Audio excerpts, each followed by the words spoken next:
मोठी बातमी आहे हवामानासंदर्भातली। हवामानात सातत्यानं बदल होताना दिसतायत। कधी पाऊस तर कधी थंडी अशी परिस्थिती आहे।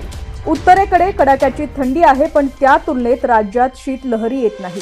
त्यामध्येच मुंबईसह काही प्रमुख शहरांमध्ये वायू प्रदूषण हा मोठा मुद्दा बनलाय। मुंबई महापालिकेच्या आयुक्तांना कोर्टानं वायू प्रदूषणाच्या मुद्द्यात चांगलंच फटकारलंय। मुंबईतील वायू प्रदूषण गंभीर मुद्दा बनला असून नागरिकांच्या आरोग्याच्या समस्या निर्माण होत आहेत। घशात त्रास, श्वास घेण्यास समस्या, सर्दी, खोकला यासारख्या अनेक समस्या वायू प्रदूषणामुळे वाढलेल्या आहेत। श्वसनाशी संबंधित आजार वाढलेले आहेत।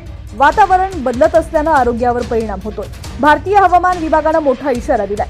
जानेवारी महिन्याच्या पहिल्याच दिवशी राज्यातील अनेक भागात पाऊस झाला आणि थंडी गायब झाली।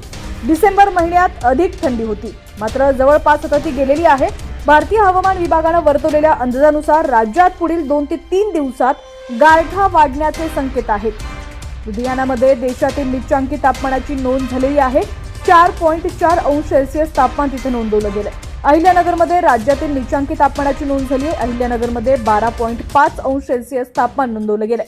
मराठवाडा आणि मध्य महाराष्ट्रात आज काही ठिकाणी ढगाळ वातावरण राहील। राज्यातील किमान तापमानात चढ उतार बघायला मिळेल। यासोबतच गारठा वाढण्याचेही संकेत आहेत।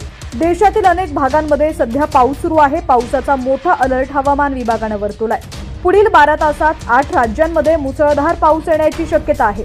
फक्त पाऊसच नाही तर पावसासोबत चक्रीवादळही असेल। तब्बल 48 तास पाऊस राहणार असल्याचा अंदाज आहे। भारतीय हवामान विभागानं दिलेल्या अंदाजानुसार अनेकांची झोप उडालेली आहे। हिमाचल प्रदेश, जम्मू आणि काश्मीर, लडाख, उत्तर प्रदेश, हरियाणा, उत्तराखंड, केरळ आणि तामिळनाडू या भागात अतिमुसळधार पाऊस पडण्याचा अंदाज आहे। एकीकडे थंडी तर दुसरीकडे तुफान पाऊस होणार आहे। मान्सून जाऊन अनेक महिने झालेले असताना सुद्धा पाऊस काही जाण्याचं नाव घेत नाहीये।